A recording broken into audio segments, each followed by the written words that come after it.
ẹ jẹ́ kó fún mi ní láàmú kó fún mi náà tó wá ń price. ó rè ó yá. àbíọ́lẹ̀ lè kankan má sọ kankan o. àdúgbò bọ́lá wà. Fagun òkè ọmọ. Kí ni ìjọba ìbílẹ̀ ìgbà yìí lórúkọ ẹ̀? Ajorosu. Báwo ló yẹ ṣẹlẹ̀? Bóò lè ṣe mú arábìnrin yẹn lálẹ́? Bá a ṣe mú arábìnrin lálẹ́ ó ń dúrádì ọmọ kan ní ìlú. Ó ṣe kí ni? Ó ń dúrádì ọmọ kékeré. Ó ń dúrádì. Ó fẹ́ gbé ọmọ ọlọ́mọ ń wọ oyin ní bàbá ní ewu lélẹ̀ bàyè súnmọ́ láìpẹ́ ó fẹ́ gbé wọn lọ́wọ́ wèrè ní ilé ìdàbí èwu ó sì wò ṣe ìrìn fún òun fẹ́ gbé ọmọ yẹn wá ń sáré lọ bàbá lè pé tàbí kóbò. Ẹ fi kóbò?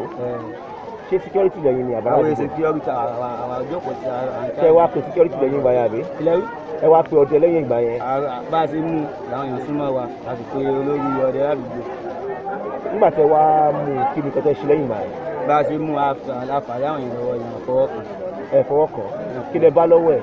Àbáwọn ya bá owó lọ́dọ̀ bó ti fọmọ yẹn lẹ̀ ó wà lóhùn abẹ́yẹ tẹ̀ ń kà lọ́wọ́ rẹ̀ ID card. Bàbá ID card lọ́wọ́ rẹ̀ ẹ má tán náà sí mi lójú. Bàbá ID card ní ọwọ́ rẹ̀ àti ATM card mẹ́ẹ̀ẹ́bí mẹ́rin. Bàbá ID card abaláwo kan náà wà lọ́wọ́ rẹ̀. Tẹ̀ bá lọ́wọ́ ẹ̀ ni? Tẹ̀ abaláwo náà wà lọ́wọ́ rẹ̀. Ṣé gbogbo ẹ̀ pátá náà ní security náà rí? Bẹ́ẹ̀. Ẹ jẹ́ kí n bá security náà sọ̀rọ̀ ẹ bọ́ síbí brother. Lórúkọ yín sọ. Orúkọ mi ni Kashina. Nígbà tí wọ́n rí ọmọbìnrin yẹn wọ́n fà lé yín lọ́wọ́ àbí? Kí lẹ ṣe lẹ́yìn ìgbà yẹn?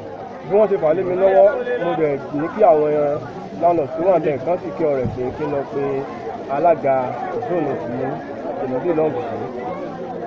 Bí mo ṣe pé central chairman wa wọ́n ní kí n pe chairman security tó wà ní àdúgbò 400. Bí mo dẹ̀ dé pé chairman security nọ́mbà àwọn ò lọ èmi àti ara wọn executive wa a lọ pe alága unit tiwa báyìí tí lọ pè wọ́n ojú ẹsẹ̀ làwọn báwọn èèyàn pé wọ́n ní ọkọ̀ máa fi ọwọ́ kan a lè béèrè pé báwo ni student yẹn lè ṣẹlẹ̀ wọ́n lè kó yíwa pé wọ́n bá níbi tí ó ti mú ọmọ kan àwọn pé ọmọ yẹn wá lọ́wọ́ ẹ̀ wọ́n rọ pé òun fẹ́ ra ẹ̀pà fún ká ló lọ́mọ ibi tó ti ń dàgbé àti ibi wọ́n ti sọ́wọ́ kí òun kọ́ ló lọ́mọ bí ọmọ ti rí ọmọ òun ti wọ́n ní àlejò ní ìyẹn ti rán àwọn òkè òun dúpẹ́ kí ọmọ òun bá lọ ìjọ ti wá rí pé kò ń ṣe wèrè òun ṣe ará àdúgbò ibẹ̀ ni wọ́n ti dáàgẹ̀ láti wúkọ̀ ẹ̀ mọ́lẹ̀ mọ́lẹ̀ tí wọ́n wúkọ̀ ẹ̀ mọ́lẹ̀ láti fi àwa làwọn ti ní òkè káwọn èèyàn máa tẹ bọ́tò ìgbésẹ̀ tí a bá máa gbé akọ́kọ́ fẹ́ máa gbé lọ sí police station but wọ́n ti wá sọ pé mi pé àwọn ti pe òru ọ̀mẹ́ni ọ̀wọ̀ mo ní kán dúró fẹ́ kí òru ọ̀mẹ́ni ọ̀wọ̀ dé because àwọn ọ̀pọ̀lọpọ̀ àwọn èèyàn ti dé bíbà yìí wọ́n ní ká máa gbé lọ sí Òdògbó wọ́n ti ní ká lọ wá mọ́tò wà mo ní kán jẹ́ kí òru ọ̀mẹ́ni ọ̀wọ̀ dé ká gba information láti ẹnu ẹ̀. Ẹ gbọ́ ọmọ tó fẹ́ gbé yẹn ọmọ ọdún mélòó ni? Ní mi ìfojú kan ọmọ yẹn ìyá ọmọ yẹn ti gbọ́ ọmọ yẹn kí n tó dé wọ́n ní ara wọn tó wá ṣe ìyàwó ń bíbà yìí ike wọ́n ṣòkò ládùúgbò ilé nù wọ́n ṣe ìnáwó ládùúgbò ilé nù pé ara àwọn yẹn èmi ó ti gbé ọmọ yẹn lọ nínú tó dé. Kí lẹ yẹn forúkọ yóò sà? Adésínà Ràdí. Arákùnrin ọmọ yẹn tó ọmọ ọdún mélòó? Ọmọ ọdún 5. Ọmọ ọdún 5. Ìyá ẹ̀ ti lọ àbí? A wà lọ sọ́dọ̀ arábìnrin yẹn báyìí.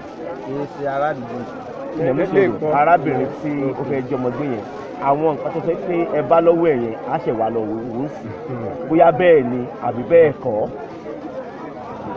Àwọn kí n tẹ̀gbà lọ́wọ́ yẹn.